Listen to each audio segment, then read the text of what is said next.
इमानदारीने जर असेल जे 10-5 लोक आहेत त्याला मिळवत ना, त्याच्यात बी बिचारे बाकी आहेत ना 10% लोक त्याच्यामध्ये गोरगरीब आहेत, त्याच्याकरता नाही होय.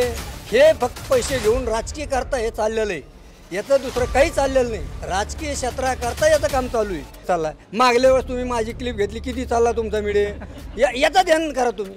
तसं त्याच्या समजा हे आलेत त्याच्या नशिबाने आलेले आहेत, याच्या नशिबाने नाही आलेली. आमच्या ओबीसी मधलं जरी नेता असेल मग आता आमची का आज पंकजाताई नाही आली, 20-21 सभा घेतल्या तिथं पंकजाताई कोणी ओबीसीचे नेते नाही आले. पण असा एखादा ओबीसीचा नेता म्हणला का, कोणी धनगर समाजाचा असो कोण्या समाजाचा, ओबीसी म्हणजे आमची एकदा. मैं रस्त्याचे भागूंगा आणि मैं खाके जाऊंगा आणि उधर भाकरी करूंगा आणि उधर पायी जाऊंगा. अरे नाही येत, साधं बोल. मी आता तुम्हाला पहिल्या शब्दात काय सांगितलं, मला ना हिंदी येत, मी शिकलेलो नाही. मी जे बोलन मोकळ्या मनाने बोलन, भलं मला काय त्रास होईन नाही होईन त्याला इलाज नाही. मागं बी तुमचा सांगतो, मला इतका त्रास झालेला आहे, माझं केस कमी इतका त्रास आहे. मला बायको पोरं येऊन पण देत नाही तिकडे, तुम्हाला खरी परिस्थिती सांगतो. आणि आम्ही कोणी म्हणलं का रे बाबा त्याला काही लढू नका काय असं तुम्ही म्हणले काय, आम्ही म्हणणार नाही. तर उलटा 200 नाही डबल त्यांनी 500 टाका आणि 500 टाकून त्यांनी लढावं. एका तालुक्यात त्यांनी 2-2 आमदार टाकावं त्याच्या समाजाची, लई चांगलं. त्याच्याकरता आम्ही त्याच्या उलट त्याला खर्चायला पाहिजे हो आम्ही आमच्या याच्यातून. त्याच्यामुळं आता लोक नाही, पण आता नक्की ह्या 3 दिवसात जर सरकारने दखल नाही घेतली ओबीसीची तर याचा परिणाम नक्की केंद्र सरकारला भोगावं लागेल, महाराष्ट्र सरकारला भोगावं लागेल. हे 31 खासदार आलेत का 32 आलेत हे नंतर मग तुम्हाला त्याच्यावर नंतर बोलू ना. गरिबाकरता कुठल्या धापीला बळी पडू नये गरीब मराठाने, याच्याकरता काही नाही आणि काही मिळणार बी नाही. याचं भागलं हे राजकीय लोकांनी याला मोरं घातलेलं आहे, याला गाजर त्याच्या तोंडात दिलेलं आहे, बुडूक त्याच्याजवळ आहे. हे आपलं चगलीत बसलेलं आहे 5-7 महिन्यापासून. हां, पण या सगळ्या गोष्टीचा परिणाम निवडणुकीमध्ये झाला ना 2024च्या? काही नाही. हे मन आहे त्याचं. तो कोण आहे हो? मी किती बोललो तर तुम्ही 10 लोक 100 लोक आहेत, 100 लोकांमधून लईच जर ठरलं तर 2 लोक ठरतात. पण बाकीचे याचा काही परिणाम नाही काही नाही त्याचा त्या राजकीय याच्यावर. याच्या काय झालेलं आहे याच्यामध्ये थोडंसं शेतकऱ्याचं अगर याचं ह्या भाजपवर थोडा म्हणजे नाराजी आहे. हे जे 400 पार नारा अमकं तमकं मुस्लिम समाज यांनी काय केलं, ह्या विरोधी पक्ष लोकांनी किंवा संविधान बदलिणार आहेत, अमकं करणार आहेत, फलानं करणार आहेत, हे भूल थापा देऊन हे घेतलेलं आहे. आणि त्याच्यामुळं थोडेफार शेतकऱ्याच्या काही अडचणी असतात. थोडंसं ह्या वर्षी 12 महिन्यामध्ये धान्य मालाला याला त्याला भाव कमी जादा झालेला आहे. याच्यामुळं भाजपवर नाराजी म्हणून आपले आलेले आहेत.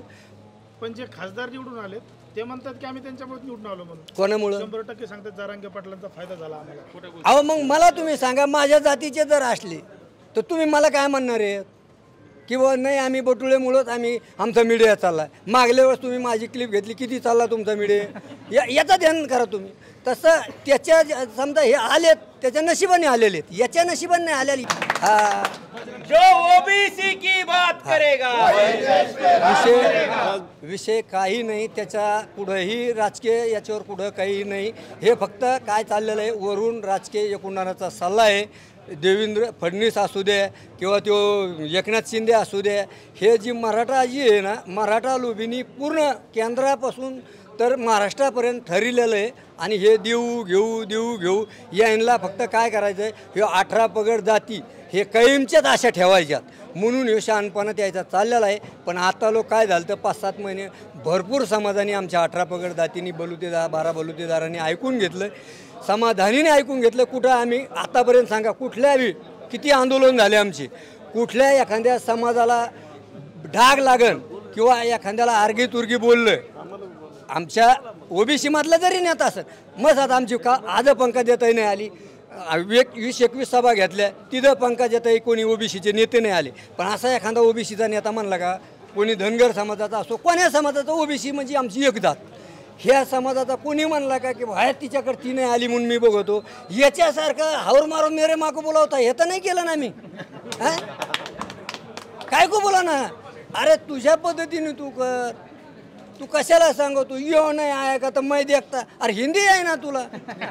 हां, पण मी समाजाकरता मरायला उद्धार झालेलो आहे. आणि मी 3 दिवसात जर सरकार इथं याच्यामध्ये काही दखल नाही घेतली तर नक्की महाराष्ट्रामध्ये काय ठराव घ्यायचा आहे हे मी नक्की घेणार आहे. हां, एवढं 100% तुम्हाला सांगतो. जे काय जे असन ते आपल्या व्यवस्थित त्यांनी पद्धतीने सरकारला सांगितलंय की जर येत्या काही दिवसात निर्णय घेतला नाही तर 288 जागेवर आम्ही उमेदवार उभा करू. आणि आम्ही कोणी म्हणलं का रे बाबा त्याला काही लढू नका काय असं तुम्ही म्हणले काय? आम्ही म्हणणार नाही तर उलटा 200 नाही 500 400 म्हणजे 500 जे काय ते डबल त्याच्यापेक्षा 248 88 पेक्षा डबल त्यांनी 500 टाका आणि 500 टाकून त्यांनी लढावं. एका तालुक्यात त्यांनी 2-2 आमदार टाकावं त्याच्या समाजाची. लई चांगलं त्याच्याकरता आम्ही त्याच्या उलटं त्याला खर्चायला पाहिजे उभा आम्ही आमच्या याच्यातून. हां, त्यांनी जर उमेदवार टाकले तर काही आमची अडचण नाही, त्याचा प्रश्न येतो. आता आम्हाला कोणाला टाकायचं आहे का ओबीसीला नाही टाकायचा ह्यो आमचा प्रश्न आहे. आम्ही ठरवू द्यायचं काय काय ठरतंय तसं. आता माणूस माणसाच्या मनाने साहेब हुशार नसतं, जगामध्ये हुशार मनाने नसतं, जगाचं पाहून हुशार व्हावं लागतं. आता याचं बघू आम्ही आणि मग आम्ही ठरवू काय ठरायचं ते. याचे 248 पडले तर आमचे 10-5 कुठंतरी जर पाहू अंदाज तसं काय होतंय काय नाही तशा पद्धतीने याचं काय होतंय ते आहे की नाही. ह्यो पै चालला तर आम्ही आपलं लोटंगळ घेत त्याच्या मागं चालू कसं तरी धोरणाने. हां, त्याला काही घाबरायसारखे नाही. फक्त एवढं त्याला आता शेवटचा आपलं चॅलेंज आहे की आतापर्यंत समाज आमचा ओबीसी 7 ते 8 महिने ऐकून घेतलं, समजून राहिला आणि आमच्या ओबीसीत आक्रमकपणा कधीही डायरेक्ट घेणारी कंपनी नाही आहे आमची ओबीसी. समजून घेणारी. नको बाबा संसारिक लोक नको बाबा आपलं गरिबीच आहे. आमचे वडील जर असले नको बाबा आपला गरिबी संसारी हे सांगणारे. त्याच्यामुळं आता लोक नाही, पण आता नक्की ह्या 3 दिवसात जर सरकारने दखल नाही घेतली ओबीसीची तर याचा परिणाम नक्की केंद्र सरकारला भोगावं लागेल, महाराष्ट्र सरकारला भोगावं लागेल. हे 31 खासदार आलेत का 32 आलेत हे नंतर मग तुम्हाला त्याच्यावर नंतर बोलून आता मी.